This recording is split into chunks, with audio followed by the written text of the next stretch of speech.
Today we have another esteemed speaker, Professor Asmer Sahab.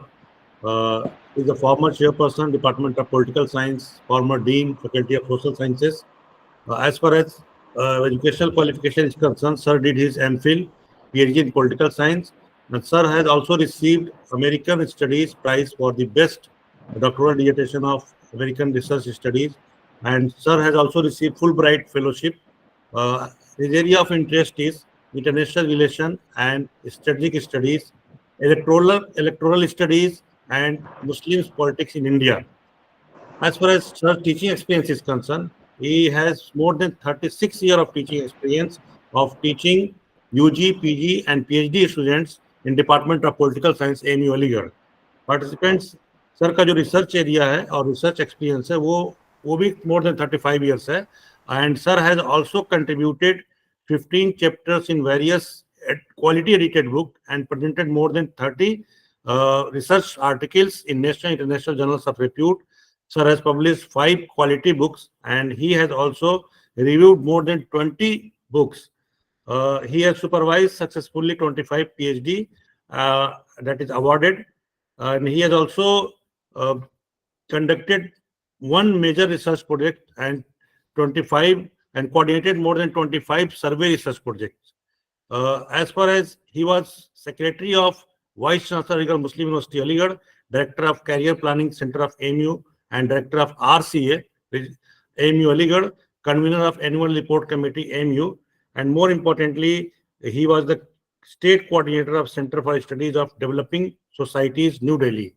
Last but not the least, he was the editor of Indian Journal of Policies. With these awards and with these brief introduction, without any delay, I would like to invite Sir to speak on the topic student-centric, teacher and student-centric method of teaching. Now the mic over to you, sir. Good afternoon. Thank you, Aftab sir, for your kind words. Today, I was supposed to interact with you a bit earlier, but because of certain pressing engagements, I requested him to change my time to this. So now we are here. I assume that most of you would be bilingual. So I'll be mixing my language for your convenience, and whenever it is not convenient, you just interrupt and tell me.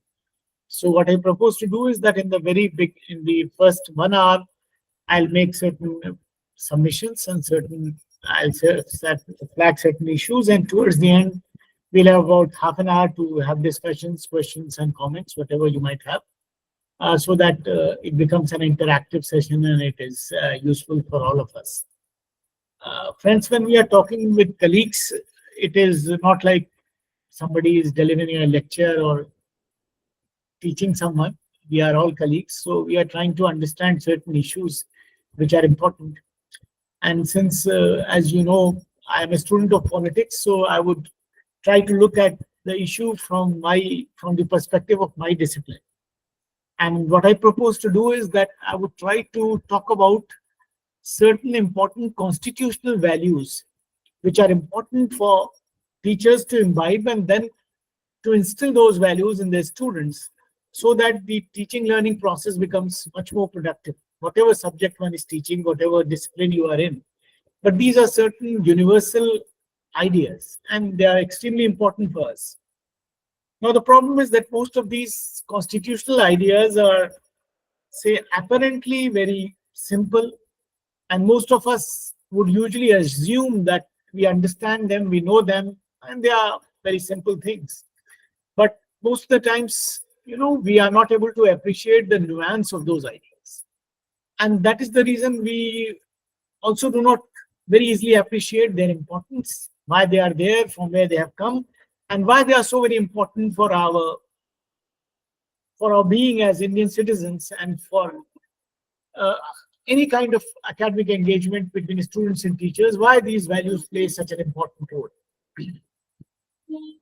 Friends, you might have all, whatever discipline you come from, you might have all seen the preamble to the Constitution of India. Now, the preamble to the Constitution of India is very important, or rather equally important as the preface of a book. when you look at a book, if it is a good book, it would have a preface, and that preface would encapsulate the main ideas and arguments which are contained in that book. So once you browse through those words, which are written in the preamble or the preface of the book, you would get a fair idea as to what are the subjects or ideas or issues which are discussed in this particular volume. Similarly, if you look at the preamble to the Constitution of India, you would be getting a fair idea as to what the Constitution talks about. The preamble of India encapsulates the main values, the main ideas, which are imbibed in the basic document of the Constitution. So it's a long Constitution, but the preamble is just a few lines, but it carries the gist of values and ideas which run through every article of the Constitution. Now, in those values also, to my mind, the most important value which is written in the preamble to the Constitution of India, and which is usually not appreciated to that extent, although all those values are almost equally important, but this value which is there in the constitutional document, that is the preamble, is usually not given that much of importance that it deserves. And we do not really appreciate its importance there in the preamble. So I would basically be talking on that and related values. This value which I am talking about is the value of secularism. The preamble of the Constitution of India reads, India is a secular, socialist, democratic republic. Although all of these values are mentioned in the same vein, but they have different importance. Why? Because the other values flow from this first value, that is secular. To understand the importance of this value, we would slightly go into the historical context of the evolution of this idea to be able to appreciate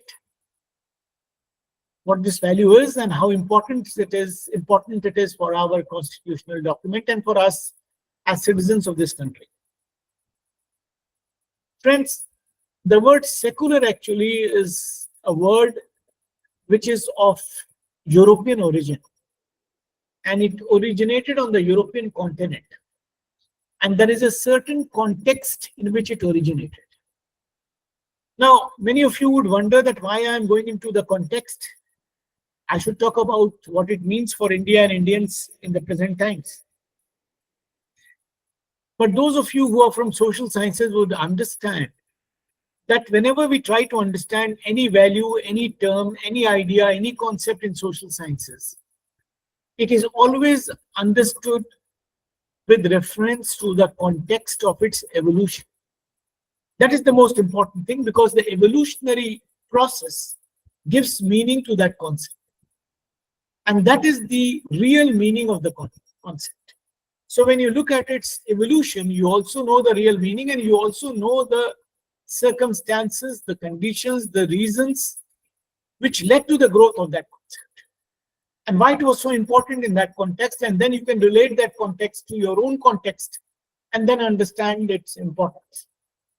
Same is the case with this concept of secular or secularism.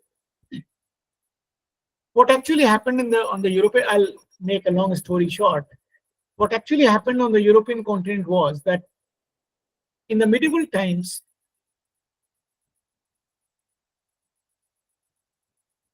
around the 5th century, on the European continent, religion or religiosity started gaining a lot of ground. And as religion started gaining ground, simultaneously the religious leaders started getting more and more powerful. Because religion is something very, very interesting to understand, that religion is something which is based on faith. It is based on your faith in God.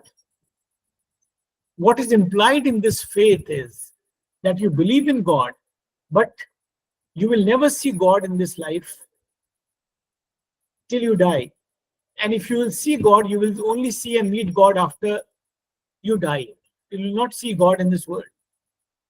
But you want to reach to God. If you are a religious person, you want to do what God wishes you to do, because you want to improve your life hereafter. So as a devout follower of any religion, Christianity, Islam, Hinduism, whatever, you want to please God and you want to be in close communion with God. And because of your desire or keen desire to be one with God or be close to God, you contribute to the creation of an intermediary variable. And that variable is the religious leaders, so-called religious leaders. In the European case, it was the popes and the bishops and the clergymen, because almost all of Europe was Christian. In our case, it could be Hindu religious leaders, Muslim religious leaders, or whatever religion you follow. Now, as the faith started gaining ground, these people also started getting more powerful because they were able to convince the people, and people were already willing to be convinced that they are our intermediaries in our relationship with God. So if we want to reach God or be close to God, these are the people who are going to help us. And they convince the people of that we are representatives of God on earth. We are in direct communion with God, in communication with God. So if you want to reach close to God, if you want to do what God wishes, you need to listen to us, because it is only us who can talk to God.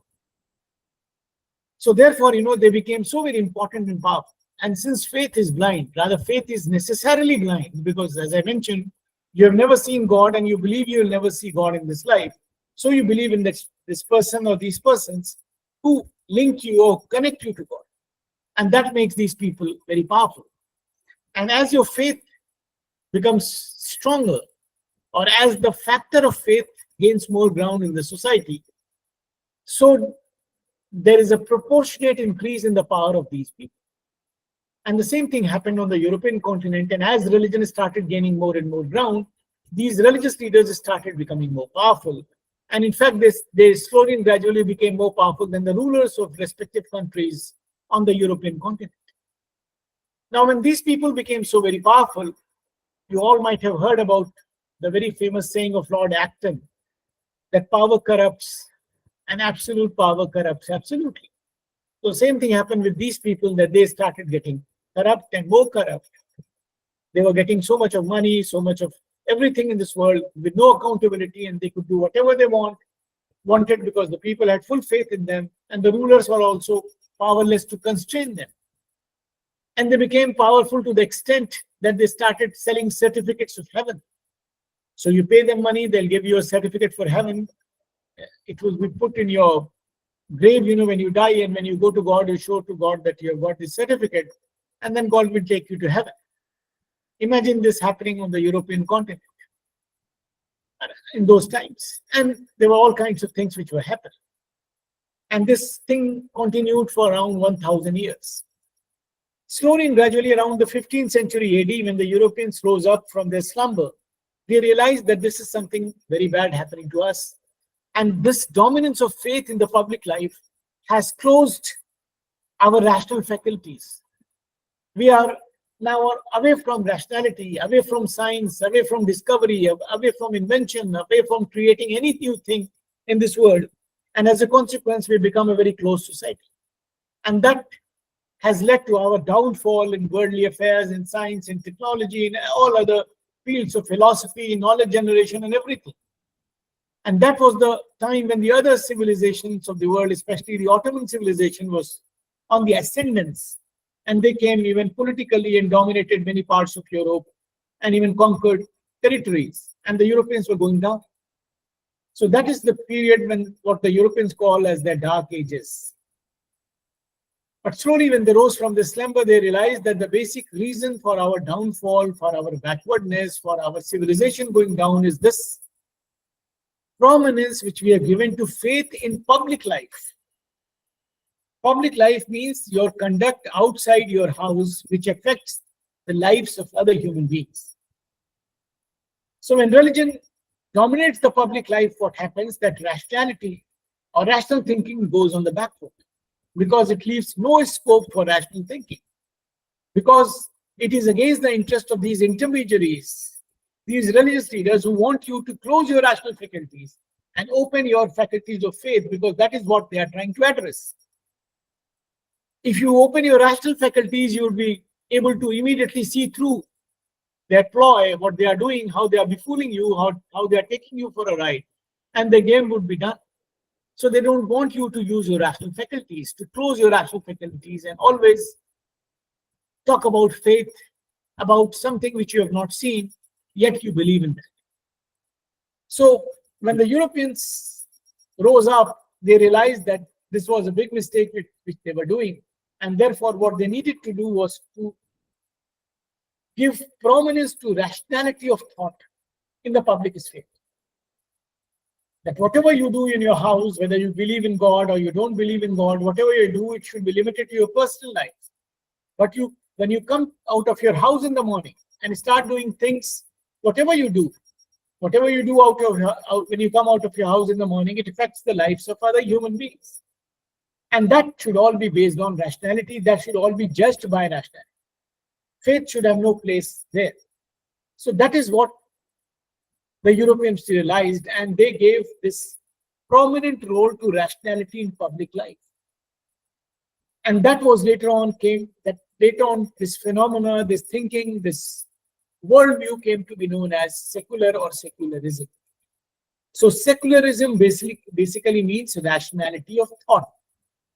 And that rationality of thought idea emerged in Europe in this particular context, when the Europeans realized that till the time we were giving prominence to rationality of thought during the time of the Greek civilization, and later, sometime even after that, we were the dominant civilization in the world. And when we put it on the back burner and gave prominence to faith, we started going down. So that means that rationality of thought in the public sphere is something so very important. So that was the time, that was the moment, that was the development which eventually made them understand and realize the importance of rationality of thought in the public sphere. So when in the context of secularism, we talk of rationality of thought, it is not because somebody is saying this and somebody else has some other viewpoint. It is because of this context, this social experience, you can say, that people came to understand and realize the importance of rationality of thought. And that is from where secularism came out, and it became the dominant ideology on the European continent, and the Americans took that concept from there, and our constitution makers also borrowed it from the European experience. Now, what does this secularism tell us as citizens of this country? It tells us that when we look at the constitutional document, we have to look at it through the glasses of rationality. When you are the citizen of this democratic country, everything has to be looked at from the perspective of rationality. And when you understand this idea of rationality and look at any provision of the Constitution of India, no provision, no word in the Constitution talks about my or your faith in something. No word in the Constitution, no article of the Constitution is blind like faith is. It does not ask you to believe in something. Everything what the Constitution tells you or speaks to you as citizen of this country is rational, is logical, is systematic, is explained to you pragmatically, that this is there, this is the rational. This provision is there, this is the rational. Nothing is there which says that you do this, that's what we want you to do because we have written this Constitution as the framers of the Constitution of India. No, everything is rational. So the Constitution, what it is trying to tell us, it is giving primacy to this idea of rationality.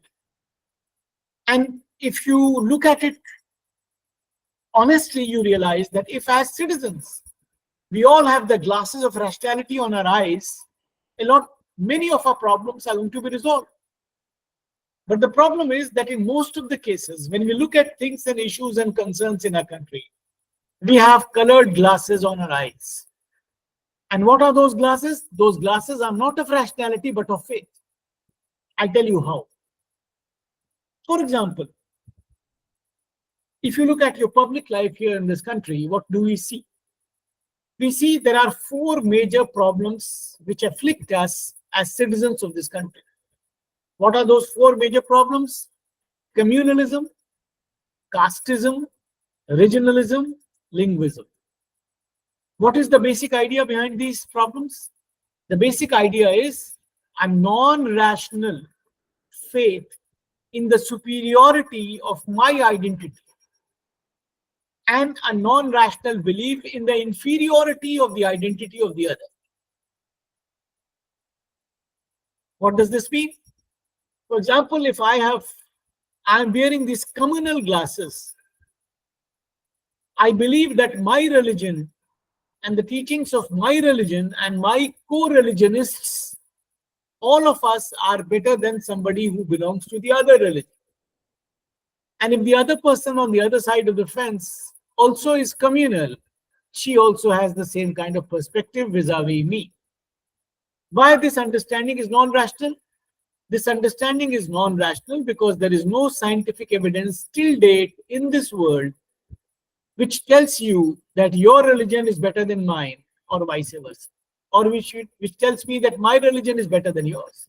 It is my faith, maybe my understanding, my belief, which has no evidence, but that is what I do, and that is the reason which makes me love my religion and hate your religion.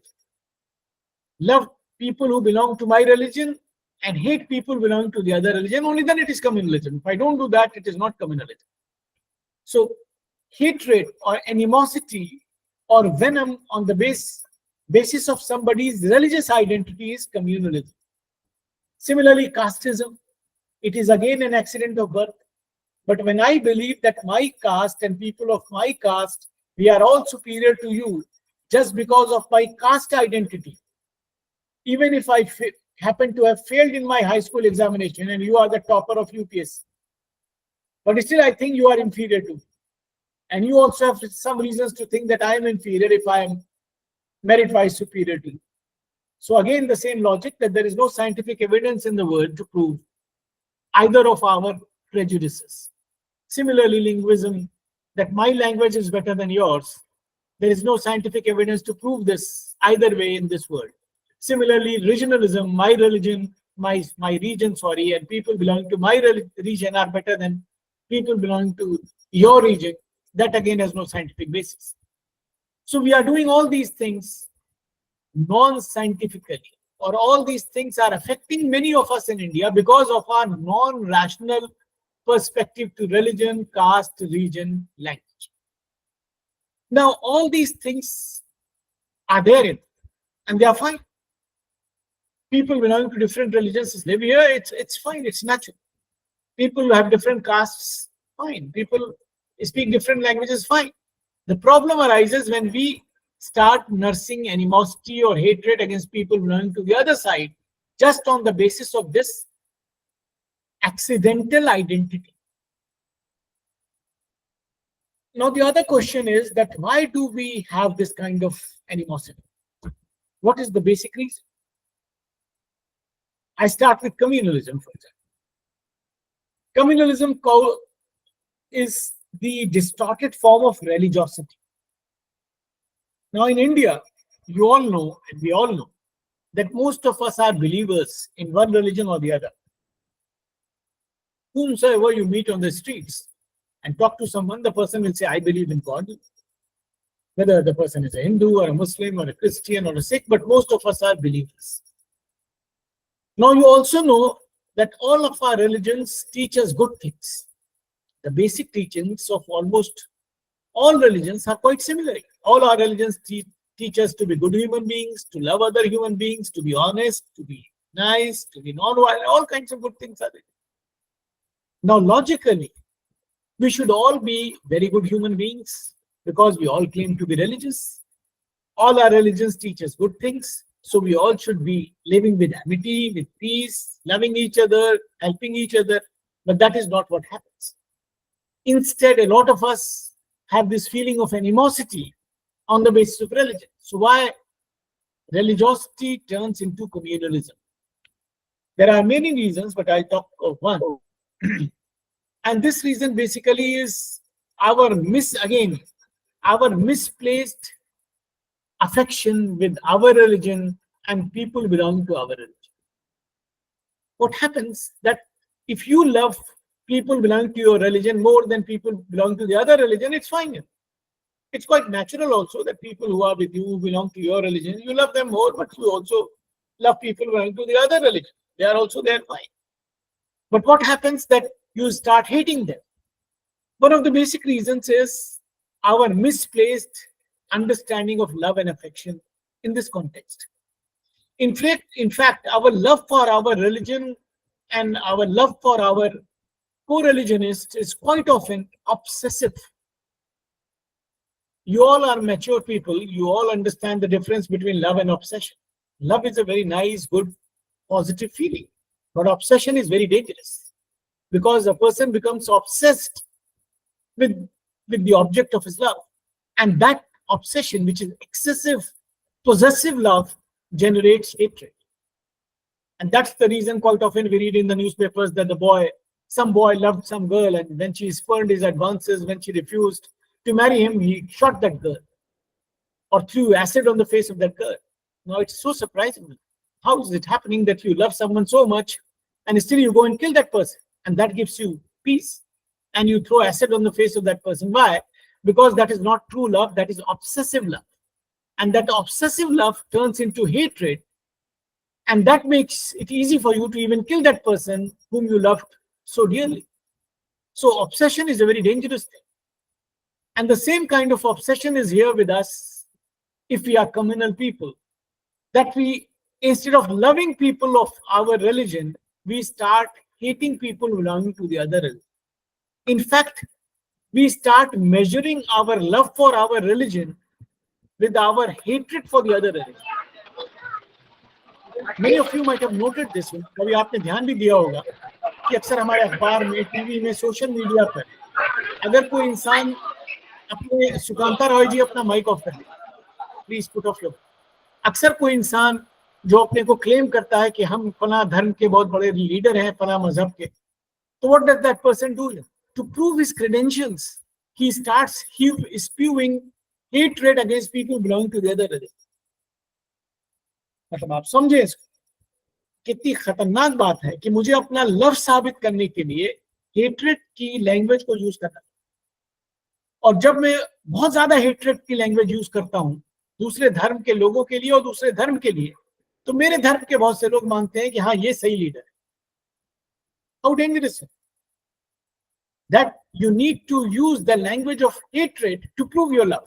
That actually is not love. You are having a lot of mischief up your sleeves, but still, a lot of people think that you are the true follower of this religion and protector of this religion because you speak in the language which gives them a lot of satisfaction, and that is how that person connects with you. और ये चीज ज्यादा अच्छी तरह समझनी हो आपको, तो आप इसको हमारे मुल्क के अंदर नेशनलिज्म के डिस्कोर्स में देख सकते हैं कि अगर किसी इंसान को साबित करना होता है, पॉलिटिकल इंसान को, हमारे आप जैसे आम इंसान को नहीं, we are quite naive and we don't know that kind of politics. तो वो आदमी क्या करता है कि वो हमारे मुल्क के अंदर दुश्मन देश के अगेंस्ट, दूसरे देश के अगेंस्ट जहर उगलता है कि उस देश को खत्म कर देना चाहिए, उस पर बम मार देना चाहिए, उसको ऐसा करना चाहिए।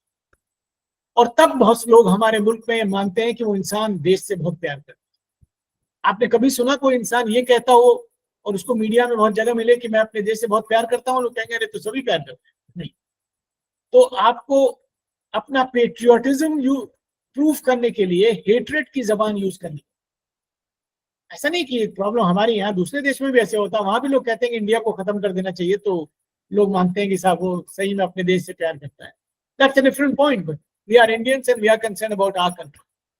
तो आप देखिए कि इन सारे डिस्कोर्सेस में ये सारे जो मैंने 4 वैल्यूज बताई, इन सब के अंदर आपको अपने क्रेडेंशियल्स को प्रूव करने के लिए हेट्रेड की लैंग्वेज यूज करनी पड़ती है। इसीलिए रिलीजियोसिटी जो बड़ा अच्छी चीज है और एक नेचुरल सी चीज है और बड़ी इनोसेंट सी चीज है, that religiosity turns into communalism. Cast identity जो आप सब जानते हैं is an accident of birth, like your religious identity, of course, but that caste identity, which is so harmless, turns into casteism. I start hating you just on the basis of your caste identity, and even go to the extent of using violence against you. उसी तरह language की identity जो है वो natural है, आप केरला में पैदा हुए तो आप जाहिर सी बात है मलयालम बोलेंगे, मैं यूपी में पैदा हुआ तो हिंदी बोल रहा हूँ, इसमें कौन सी बात। लेकिन मुझे लगता है कि मेरी जबान सबसे अच्छी है और सारे मुल्क के लोगों को यही जबान बोलनी चाहिए। तो ये, और जो लोग उसको नहीं बोलते वो इंफीरियर है। तो ये चीज क्या है, ये लैंग्वेज की जो आइडेंटिटी है, that turns into linguism. Similarly, regionalism, that people belonging to that region are bad, and all people belonging to my region are good, and my region should get everything, they should not get anything, as if we belong to different countries. So all these things are there, and they turn into very vicious things because of our misplaced understanding or misplaced affection on the basis of these non-rational factors. Now the next question is that why in India these things are so very prevalent in our social and political life, and why these things or these problems are increasing by the day instead of getting marginalized. ऐसा क्यों हो? हम सब इसको समझ रहे हैं, देख रहे हैं, बट ऐसा क्यों है कि ये चीजें बढ़ती जा रही और आसानी से बढ़? इसके बहुत से रीजंस हैं, लेकिन मैं एक दो मेजर रीजंस को आपके सामने फ्लैग करता हूं। देखिए, the most important reason is politics. What is politics here? Politics relates to public life, जो मैंने पहले आपसे जिक्र किया. It is public life. Whatever I and you do from morning till evening, which affects the lives of other human beings, is politics. So that means we are all into politics. हम सब कुछ ना कुछ करते हैं ना दिन में अपनी जिंदगी को आगे ले जाने के लिए, और वो सारी चीजें दूसरे इंसानों के ऊपर असर डालती हैं, और वो सारी चीजें जो होती हैं वो हमारे they relate to our deliberate action. ऐसा नहीं कि वो कोई एक्सीडेंट हो गया, कोई इत्तेफाक हो गया. मैं एग्जांपल देता हूँ. जैसे मैं टीचर हूँ, तो अगर मैं अपने कॉलेज में जाकर ऑनेस्टली क्लास लेता हूँ, अच्छे से पढ़ाता हूँ, तो वो मेरी एक डेलिबरेट चॉइस है. मैं खराब भी पढ़ा सकता हूँ, क्लास छोड़ भी सकता हूँ. तो अगर मैं खराब पढ़ा रहा हूँ या क्लास छोड़ रहा हूँ, तो मुझे पता है I am deliberately doing this. So either of those actions, either good or bad, they are very deliberate actions.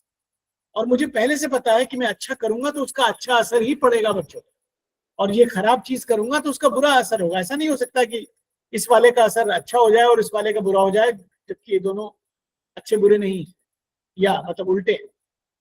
उसी तरह अगर आप डॉक्टर हैं और आप जानबूझकर डेलिबरेटली गलत टेस्ट और दवा गलत और ऑपरेशन गलत पेशेंट का कर रहे हैं, तो उसका बुरा ही असर तो पड़ेगा ना, अच्छा असर थोड़ी हो सकता.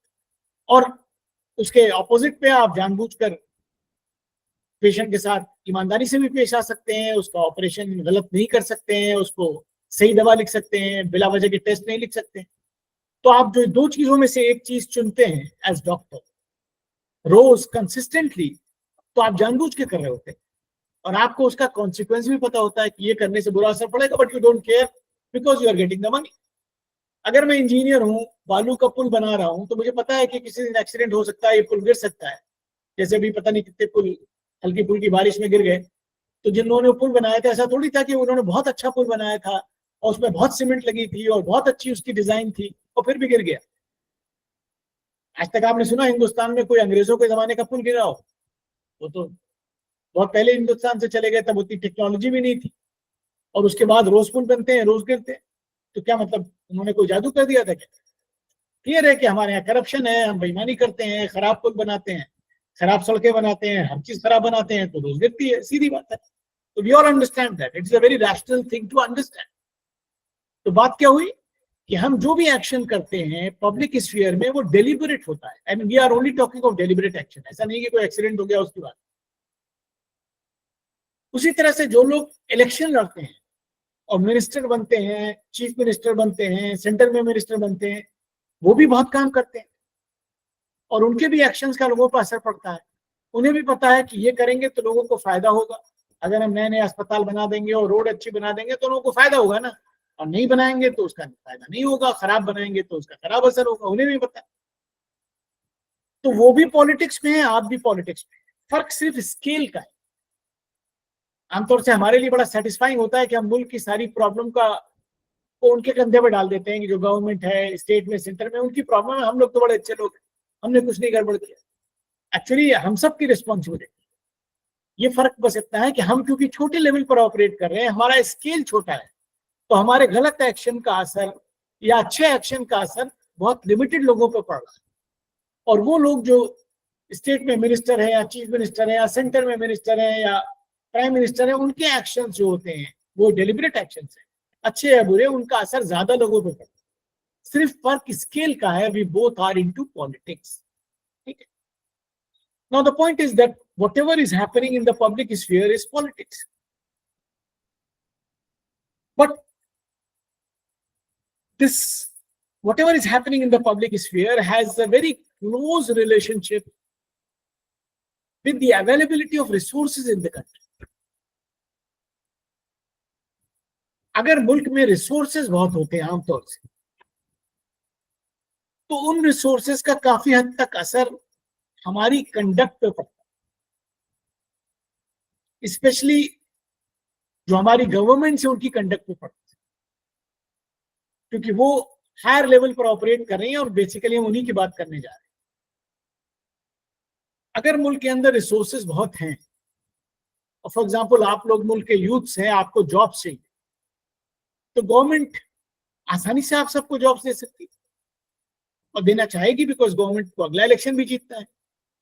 लेकिन हमारे जैसे देश में प्रॉब्लम क्या होती है कि लोगों को नौकरी चाहिए, लेकिन उससे 10 गुना या 50 गुना लोग ज्यादा हैं जिनको नौकरी चाहिए जितनी हमारे पास है।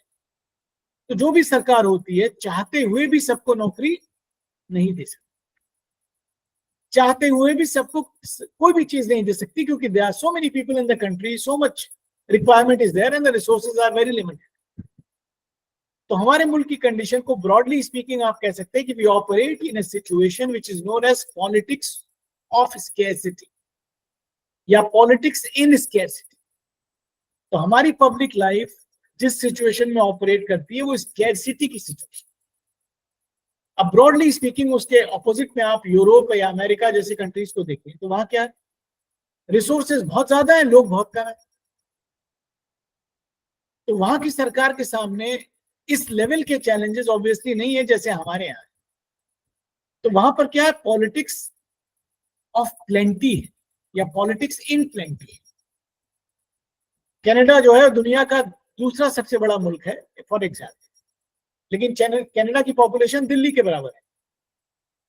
तो आप उनकी चैलेंजेस को सोचिए और हमारे जैसे देश के चैलेंजेस को सोचिए, तो बहुत फर्क है। तो we are in politics of scarcity, they are in politics of plenty. अब इससे क्या होता है, अब इससे होता यह है कि जो ये पॉलिटिकल पार्टीज हैं हमारी, which are very deft and clever players, they know this situation better than you and me, because they are very close to the policy making, whether they are in power or not, and they understand all these things. तो उन्हें पता है कि resources की कमी है, हमें भी मालूम है रिसोर्सेज की कमी है, उन्हें एग्जैक्ट पता है, क्वांटिफाई कर सकते हैं कि कितने रिसोर्सेज हैं, कितने लोग हैं, और हम सबको सारी चीज नहीं दे सकते। They know this. अच्छा, क्योंकि रिसोर्सेज की कमी है इसलिए हमारे सबके दिमाग में एंग्जाइटी है, हम आप सब एंक्शियस रहते हैं कि ये रिसोर्सेज जो है उस पर हमारा शेयर कैसे आए। फॉर एग्जाम्पल हमारे आप जैसे लोग जो हैं वो इस बात के लिए एंक्शियस रहते हैं कि अमंग अदर एंग्जाइटीज दैट हमें तो जॉब मिल गई, पता नहीं हमारे बच्चे को कैसे मिलेगी जॉब। हमने तो मेडिकल कर लिया, पर पता नहीं हमारी बेटी का एडमिशन मेडिकल कॉलेज में होगा कि नहीं होगा, हमारे बेटे का इंजीनियरिंग में दाखिला होगा कि नहीं होगा, मेरी बेटी सिविल सर्विसेज क्वालिफाई कर पाएगी कि नहीं कर पाएगी। क्यों? क्योंकि इतने एप्लीकेंट्स। 1960 में 7,000 लोग सिविल सर्विसेज में बैठते थे, आज 7 लाख लोग बैठते हैं सिविल सर्विसेज। नौकरियां तो ऑलमोस्ट होती हैं। And similarly same is true of all other competitive exams. तो क्या है, हम सब के अंदर एंग्जाइटी बहुत ज्यादा है कि हमको पता नहीं वो चीज मिलेगी कि नहीं मिलेगी, मतलब हमें मिल गई तो हमारे बच्चों को मिलेगी कि नहीं मिलेगी। हम सब परेशान हैं, एंक्शियस है, दिमाग में सवाल आते हैं। ये पॉलिटिकल पार्टीज बड़े चालाक लोग होते हैं और ये हमारी एंग्जाइटी को पूरी तरह समझते हैं। तो क्या कर, ये हमारे फियर से खेलते हैं, ये हमारी एंग्जाइटी से खेलते हैं और हमें शॉर्टकट्स बेचते हैं और हम आसानी से उनके ट्रैप में आ जाते हैं।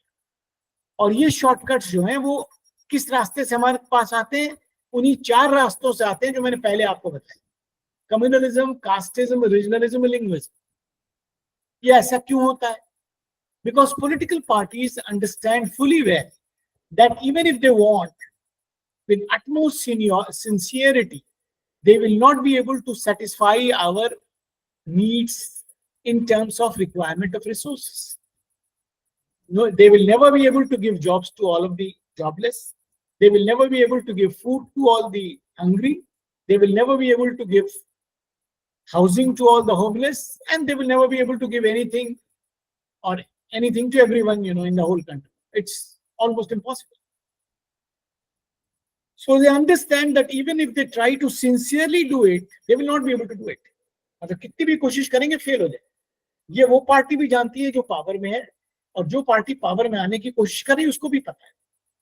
सारी पार्टीज इस बात को अच्छी तरह जानती है। तो उन्होंने क्या किया है बड़ी समझदारी से, कि उन्होंने ये सोच लिया, आपस में अंडरस्टैंडिंग डेवलप कर ली कि अगर हम लोगों की एक्चुअल रिक्वायरमेंट्स को पूरा करने की कोशिश करेंगे तो हमेशा फेल होंगे। आज एक पार्टी है वो फेल हो जाएगी, फिर अगली को आप वोट देंगे वो भी फेल हो जाएगी, तीसरी को लाएंगे वो भी फेल हो जाएगी, क्योंकि वो दे ही नहीं सकते। तो पॉलिटिकल पार्टीज ने ये जो हमारी रिक्वायरमेंट है, जिनको कहते हैं रियल इश्यूज, रोटी, कपड़ा, मकान, दवाई, घर, सड़क, ये सब रियल इश्यूज सबको पता है, हमें भी पता है, पार्टी वालों को भी पता है। तो पॉलिटिकल पार्टीज ने क्या किया इंडिया जैसे मुल्क में, बड़ी क्लेवरली उन्होंने इस पॉलिटिकल कंपटीशन को शिफ्ट कर दिया है from the arena of real issues to pseudo issues और आर्टिफिशियल इश्यूज। ये आर्टिफिशियल इश्यूज क्या है? ये वो इश्यूज हैं जो इश्यूज नहीं है, लेकिन उन्होंने आपको इश्यूज बनाकर पेश कर दिया। ये वो इश्यूज हैं जिनका ताल्लुक आपके इमोशन से, वही non rational issues, your caste, your religion, your region, your language, ये वो इश्यूज हैं। तो ये क्या करते हैं कि instead of these issues which are real issues, where they don't want to touch those issues because इसमें तो कुछ भी करने से फेल ही होना है, उन्होंने डिस्कोर्स को शिफ्ट कर दिया वहां से दूसरे मैदान में, जहां पर सिर्फ स्यूडो इश्यूज होते हैं, आर्टिफिशियल इश्यूज होते हैं, emotional issues, and they are all talking to their constituents, you and me, through those emotional issues. तो ये वो इश्यूज उठाते हैं जिनका ताल्लुक हमारे दिमाग से नहीं है, मतलब they are not addressing your brain and intellect and rationality from where we started in, remember rationality. They don't address you as rational creatures, they address you as emotional beings. तो पॉलिटिकल पार्टी कभी आपसे as a rational citizen बात नहीं करती, नहीं तो फिर आप समझ जाएंगे 2 + 2 = 4 कि भाई जो आप बात कर रहे हो तो गलत है। तो वो आपसे कैसी बात करते हैं? As an emotional being, as someone who belongs to this caste, as someone who belongs to this religion, as someone who speaks this language, or as someone who belongs to that region. इनकी सारी बातें हर political party की sugar coated होती है इन्हीं issues. तो even if अगर वो जॉब्स और इस सब चीज की बात आप कहेंगे साहब हमारी पार्टी या फला पार्टी तो बड़ी जॉब्स की बात करती है और सड़क की बात करती है और दवा की बात करती है, वो सारी बातों में एक्चुअली जैसे शुगर कोटेड टैबलेट होती है ना, उस पर शुगर तो ऊपर से होता है उस चीज का, अंदर वही इश्यूज होते हैं, communalism, casteism, regionalism, linguism. But that bitter pill is camouflaged with a sweetener, and that sweetener apparently is those issues about which you are concerned, because you want those things. So they are talking about those things, but they are addressing you not as a intelligent, rational being, but as somebody who belongs to this caste, that religion, this region, this language. इसीलिए आप देखेंगे जब political party किसी भी discourse में आती है, कोई भी पार्टी, मोर सो जो पावर में है वो ज्यादा आप सुनते हैं, उसकी जिम्मेदारी ज्यादा है क्योंकि पावर उसके पास है, लेकिन बाकी सब भी वही काम कर रहे होते हैं। तो पार्टी क्या कहेगी जब आपसे बात करेगी? तो पार्टी कहेगी साहब हम चाहते हैं रिजर्वेशन दें। अच्छा, उसने पहले ही कैलकुलेट कर रखा है कि अगर आपकी कास्ट और आपकी कास्ट दो लोगों की एक साथ आ जाए तो हम इलेक्शन जीत सकते हैं। तो वो क्या कहेंगे? आप दोनों लोगों को रिजर्वेशन मिलना चाहिए। मैं एक एग्जांपल दे रहा हूं hypothetical, but it very closely relates to the reality as it operates in a country. अब इंटरेस्टिंग चीज क्या है? इंटरेस्टिंग चीज क्या है कि इत्तेफाक से आप दोनों की कास्ट बहुत डोमिनेंट है, आप लोग के पास काफी पैसा है, आपके लोग बड़ी जॉब्स में हैं, आपको रिजर्वेशन बिल्कुल नहीं चाहिए। लेकिन जैसे ही मैं या मेरी पार्टी आपको रिजर्वेशन देगी, आप लोग ऑब्जेक्ट नहीं करेंगे, आपको खुश होंगे, बहुत अच्छी बात है, बिकॉज आपके दिमाग में एंग्जाइटी है, चाहे हमारे बहुत से लोग अच्छे हों, हमारी कम्युनिटी बड़ी प्रॉस्पेरस है, हम लोग बड़े स्ट्रांग हैं, लेकिन फिर भी अगर शॉर्टकट मिल रहा है, बैकडोर से एंट्री मिल रही है, तो क्या बुरा है? तो आप फौरन विलिंग होंगे उस कास्ट, उस गिफ्ट को लेने के लिए जो आप डिजर्व नहीं करते। आप कभी नहीं कहेंगे कि हमें गिफ्ट ना दिया जाए, गोपीनाथ जी को दे दिया जाए उसका, नहीं नहीं नहीं, हमें ही मिलना चाहिए। आपको मालूम है कि आपको नहीं मिलना चाहिए, आप डिजर्व नहीं करते। उस पार्टी को भी मालूम है कि आप डिजर्व नहीं करते, लेकिन वो पार्टी आपको इसलिए दे रही है, या देने को कह रही है, देगी भी नहीं बात है, आपको देने के लिए कह रही है कि उसको पता है कि अगर आप दोनों कास्ट उसके साथ आ गए तो वो इलेक्शन जीत जाए। तो वो आपको, आपसे बात क्या कर रहे हैं? As member of a certain caste, they are not addressing you as a rational being, because rationally this makes no sense. You don't deserve. आप रिजर्वेशन के फेवर में, अगेंस्ट में, वो बात की बात होगी, लेकिन अगर रिजर्वेशन इमेजिन कीजिए आप उसके फेवर में है, तो आपको तो बिल्कुल भी नहीं मिलना चाहिए, लेकिन आप इसको फ्री का गिफ्ट बुरा लगता है। भाई हमको अगर बैकडोर से एंट्री मिल रही है, yes yes I am willing, क्यों रिस्क लें, बैकडोर से एंट्री ले लेंगे।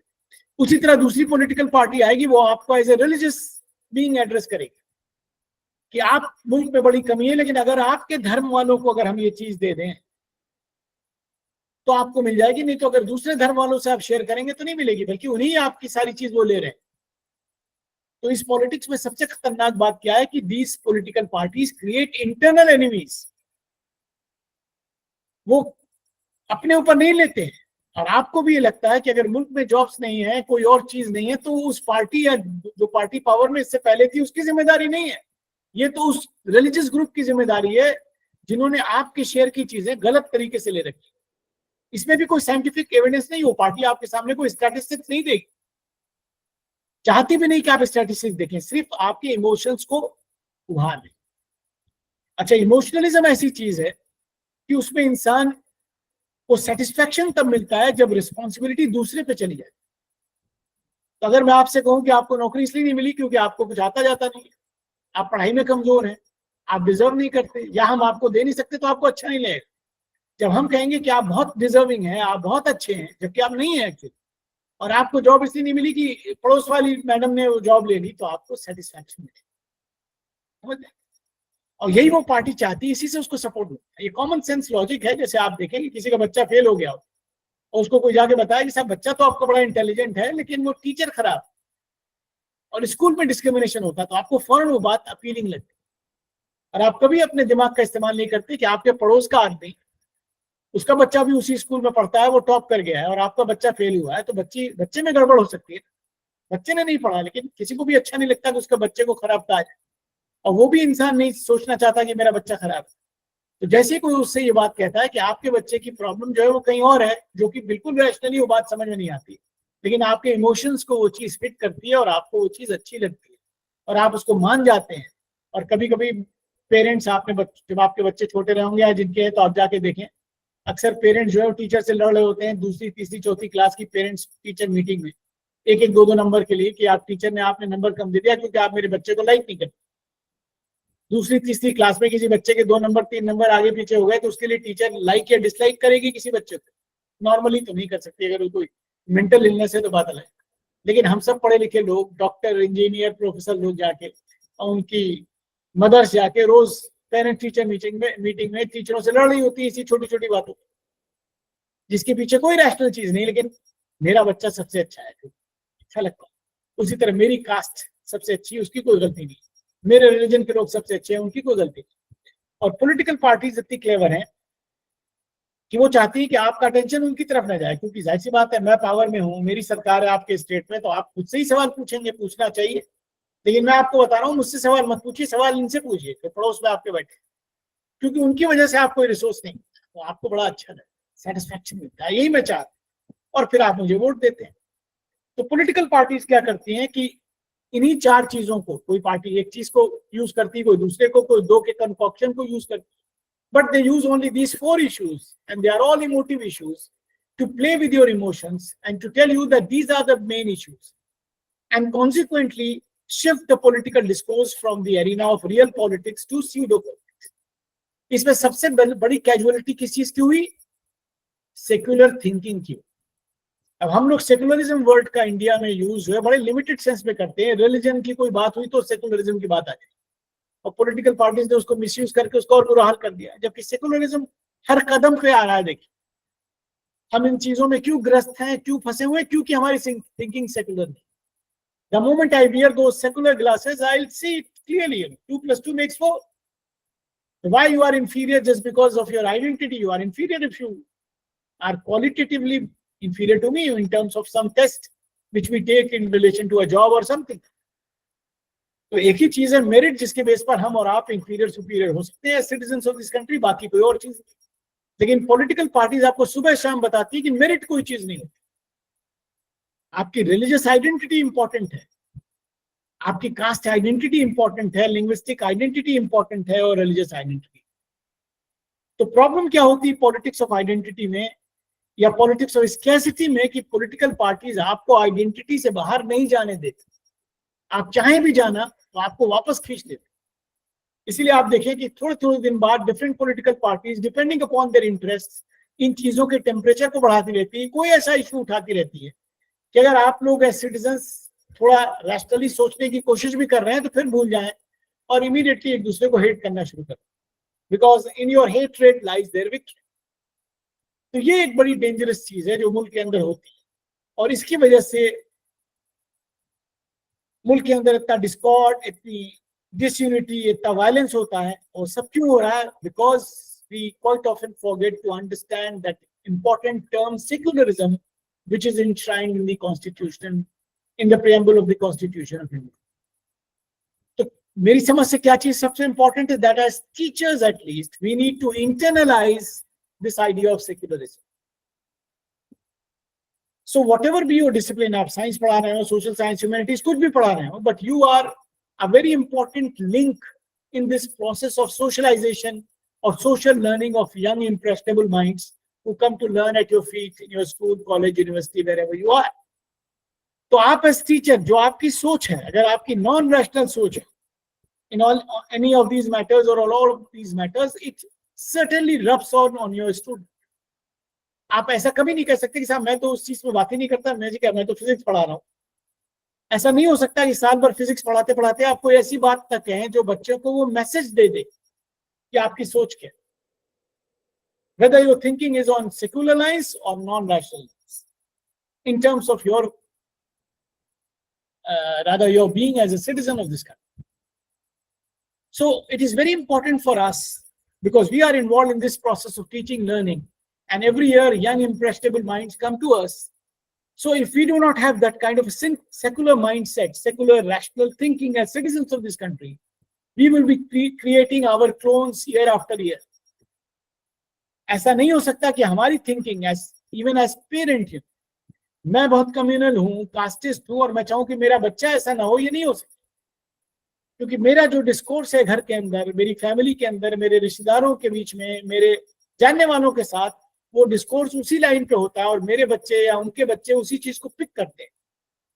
इसीलिए जब हमारा और आपका बच्चा 18 साल का पहुंचता है तो उसको हमको कोई स्पेशल इंजेक्शन नहीं देना होता है. वो बच्चा ऑलरेडी हमसे ज्यादा कम्युनल, कास्टिस्ट, रीजनलिस्ट, लिंग्विस्ट होता है, क्योंकि उसने वो सारी चीजें इनएडवर्टेंटली पिक कर ली हैं जो हमारे अंदर हैं, जो मैसेजिंग हम कर रहे हैं through our conduct, through our conversation, through our discussion, through what we do in our families, in our schools, in our localities, in our with our relatives and so on. तो ये चीज बहुत important है, even as parents and as teachers, that we need to understand the importance of this primary value, which is extremely essential for all of us to imbibe as citizens of this country. Because we will be doing a great disservice to the next generations if we don't do that. Because even if we are the best of teachers of our respective disciplines, it has no meaning. A child is a good engineer or the best engineer in the country, but the child is not a good human being, not a secular human being. It is useless. He can be a very dangerous constituent of our society. He can end up doing very vicious things. तो important चीज वो पढ़ाई नहीं है, पढ़ाई बहुत important है, लेकिन इंपॉर्टेंट चीज वो वैल्यू फ्रेमवर्क है जिसके अंदर वो पढ़ाई हो रही है, वो टीचिंग लर्निंग हो रही है. तो मेरा आपसे सारी बात करने का मकसद क्या था कि हम उस इम्पोर्टेंट वैल्यू को इंटरनलाइज करें, which should form the backdrop of all academic exchange which takes place between you and the teachers and me and my students, wherever, inside the classroom or outside. Because unless my teaching informs or is informed with this value, anything and everything which we do in the classroom and outside in the schools, colleges, and universities has no meaning at all. That is what I understand. And that is the reason why I flagged this value and talked about this in my interaction with you. There are so many other things in this which we can talk, but I'll stop here to take your questions. And then we can discuss on specific aspects. I've tried to be extremely provocative so that I can elicit more comments and questions from you. So that is very deliberate. तो आप पूछें जो भी सवाल आपके पास हो या comments हो, फिर we can discuss further. Thank you very much, sir. Participants, if you have any questions or observation, you can ask. Sir is with us now. Ashraf साहब. जी सर. अशरफ साहब हैं क्या? अशरफ साहब कुछ नहीं है सर, ये कुछ नहीं, मैंने तो डेलिबरेटली थोड़ा पहले भी रुक गया हूँ. अगर आपका नहीं होगा तो मेरे पास तो बहुत सी बातें कहने के लिए, अगर सवाल हो तो अच्छी बात है. जी सर. कमेंट्स हो आपके तो that is extremely important to address those concerns and queries whichever you have.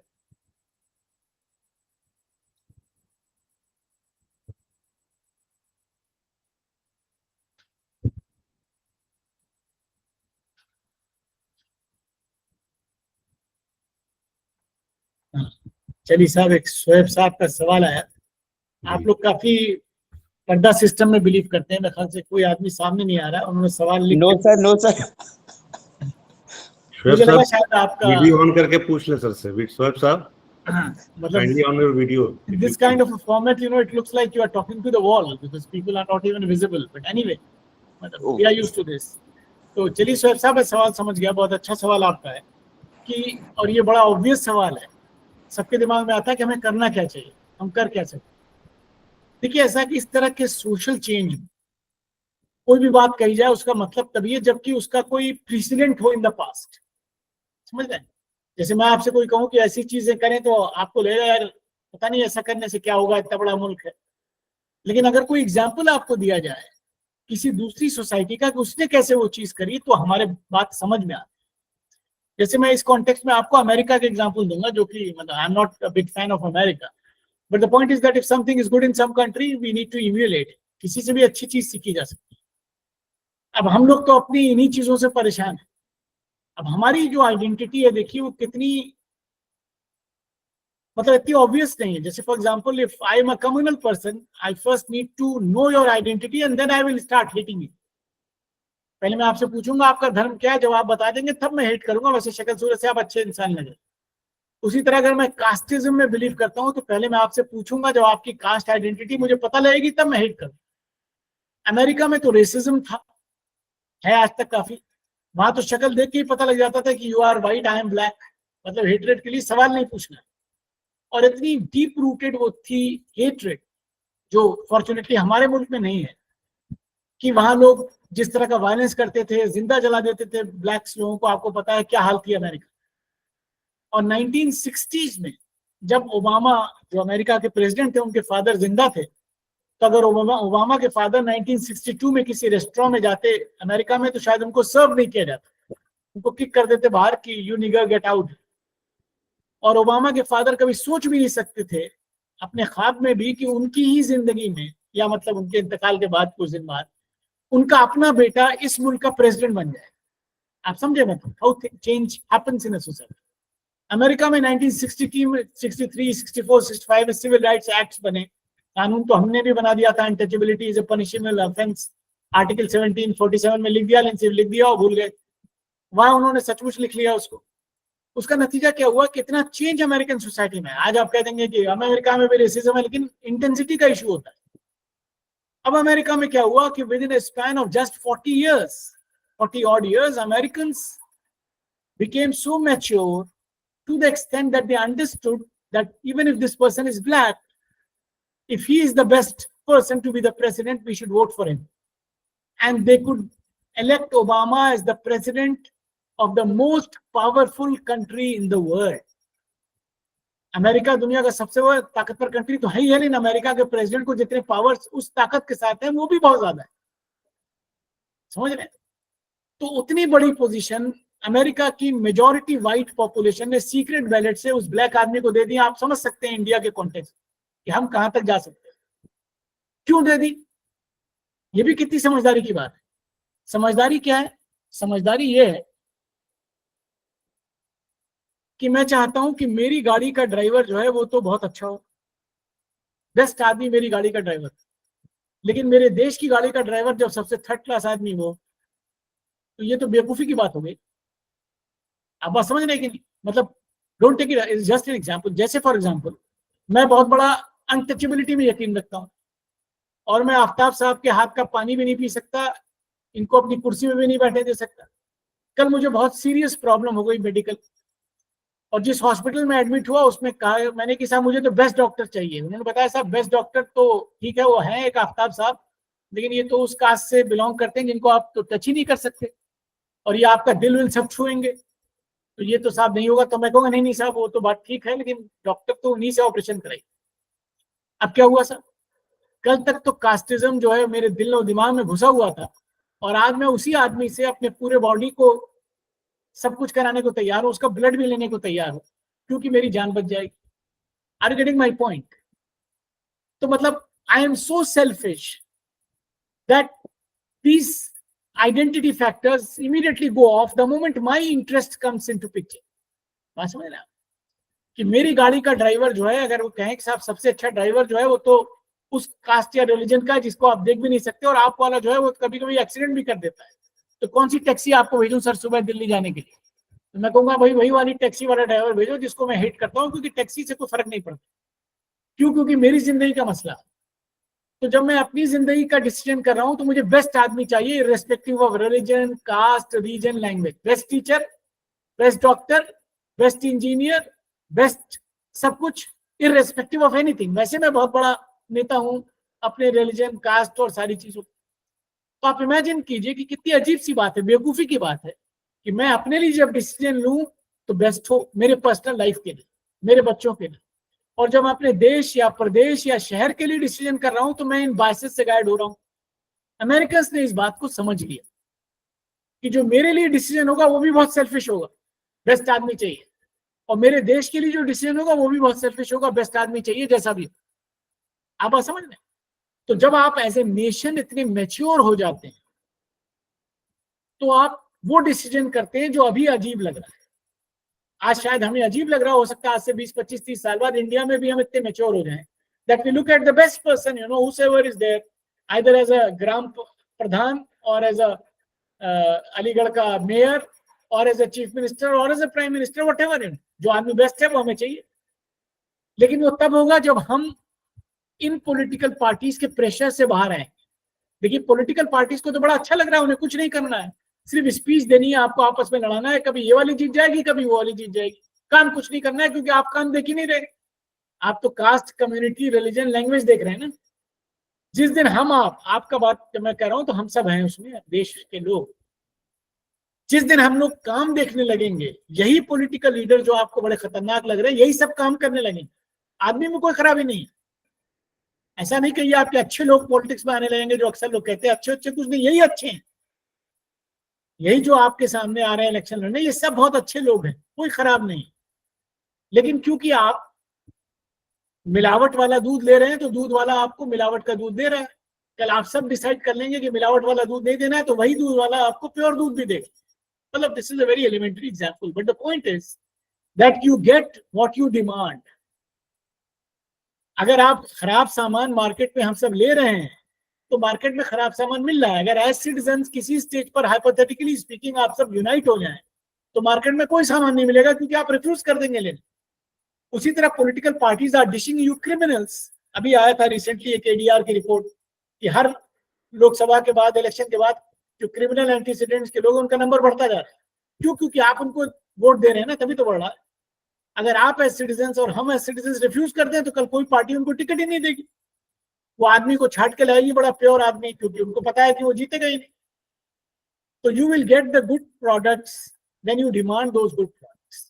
You will demand those good products when this rationality window is open and you start looking at things rationally for yourself as well as for the country.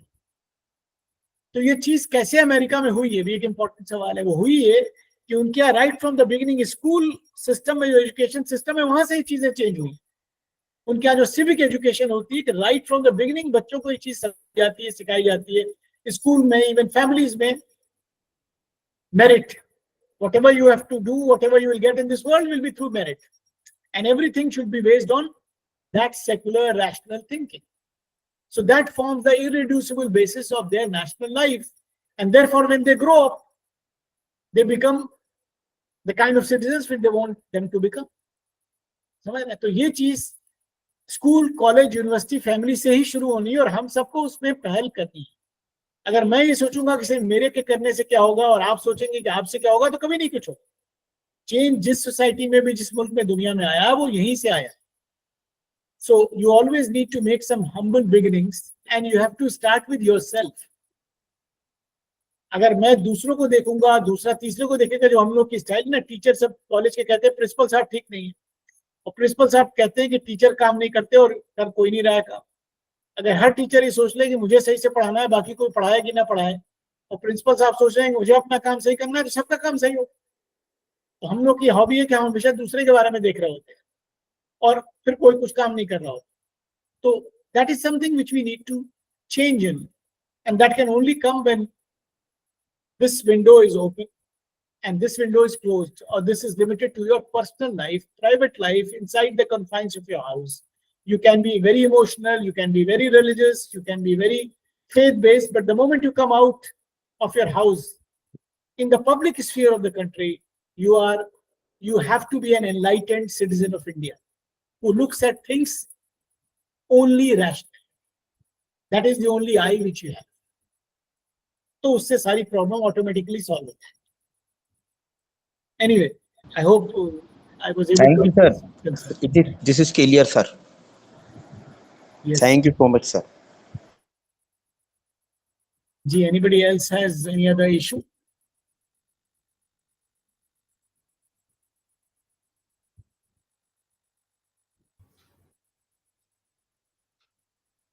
इस medium की थोड़ी problem भी है कि दूसरे लोग बेचारे सुनते सुनते थोड़ा कॉम्प्लेसेंसी आ जाती है आदमी।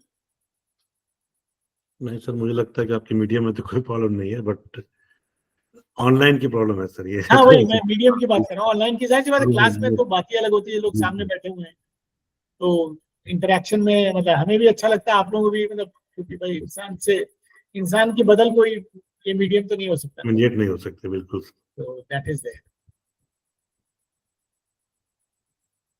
जी, एनीबडी हैज एनी कंसर्न और एनी कमेंट्स व्हाटसएवर?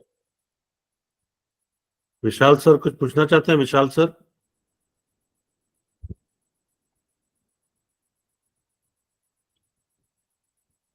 नहीं सर, काफी स्पष्ट रहा सर का लेक्चर और सारी चीजें ऑलमोस्ट हम लोग को समझ में भी आई। बड़े इत्मीनान से सर ने सभी चीजों पर बड़े ध्यान से हमें समझाया है। Thank you sir for the wonderful lecture. Thank you. It was nice interacting with all of you. Thank you very much, sir, for being with us on behalf of HRDC. Thanks again, sir, for joining with us. Thank you very much, sir. Thank you. Thank you.